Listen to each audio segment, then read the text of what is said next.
Hi, I'm Juliette Levy, and I'm not from Irvine. I'm actually at Riverside. I teach history, and my Twitter handle is Prof. Juliette. There's a mistake there, but everything else, as far as I know, is true.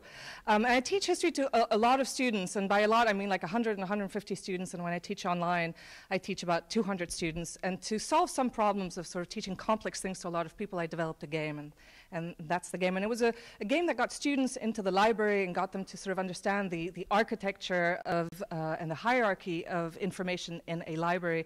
And it was really effective at getting them to use libraries, but it wasn't so good at getting them to sort of engage critically with what the libraries provided them. And so that's where we kind of fell off the cliff. And I was dealing with the conundrum of how to teach critical thinking to a large group of students when I had my first VR experience. I was underwater, and this whale floated by me. And I could see it looked at me. There were other fish, and as the whale sort of swam away, I swayed with it because it made the wreck that apparently I was standing on move.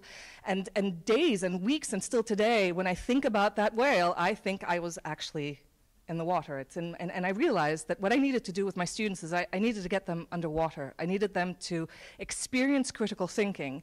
And to that end, I reached out to my friend Tony Schlesky, who used to work at Intel Research Labs and is a VR pioneer, especially when it comes to VR in sort of non-gaming environments.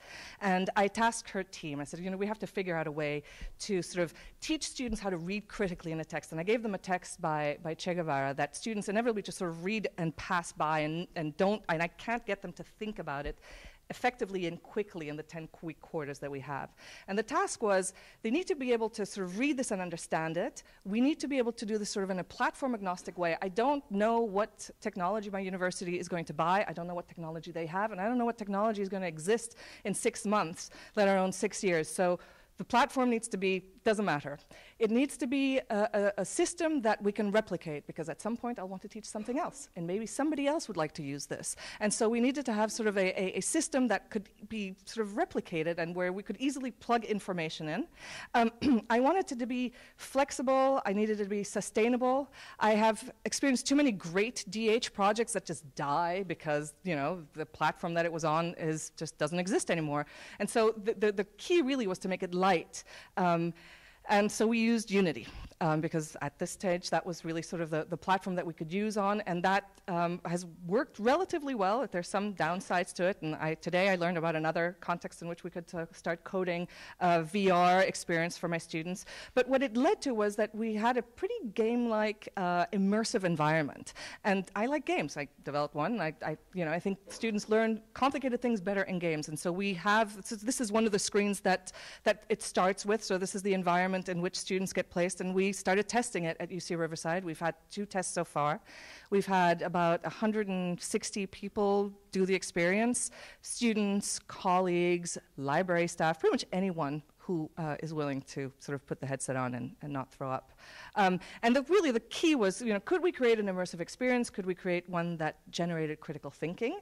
And could we create an experience that had applicable lessons in real life? And the answer is, well, yes to the first, yes to the second, and possibly to the last, right? It was immersive. Students and anybody who put the goggles on stayed in there much longer than we expected.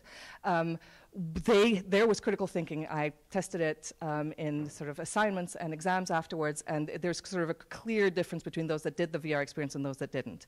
In real life, we don't know. Now, the outcomes, text in VR is really bad. Like, don't put text in VR yet, that doesn't work. Soundscapes are really, really great, and I just realized that I'd never thought of sound as something really important. It makes that distraction-free zone that VR is even more immersive. I mean, people stayed in there for 20 minutes. I thought I had 3 minutes worth of content in the experience. They wouldn't leave. It was profound in ways that I still haven't quite figured out how to measure. Pre and post exercises were amazing on critical thinking and on multiple other levels that we still need to figure out how to sort of ask the right questions about. But sort of the conclusion is, you know, VR is a space for critical engagement, right? It's not just for gaming, it's not just for entertainment. It will be a great place to teach people things that we don't necessarily associate with VR.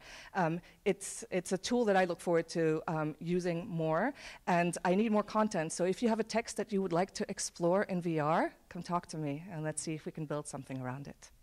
More VR. Thanks.